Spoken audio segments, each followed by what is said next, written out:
likhiin.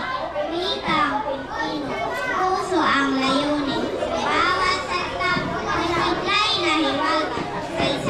Saysaya, lakas ng pag-asa. Ito'y nagmumula, tibok ng kultura. Pag-ibig ang tanglaw sa ating wika. Wikang minana sa dugot ng pawis lahi.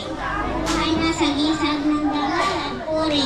Mula Luzon, Visayas, Mindanao ay kahati. Sa wikang taglay, lahat pagkakaisahi.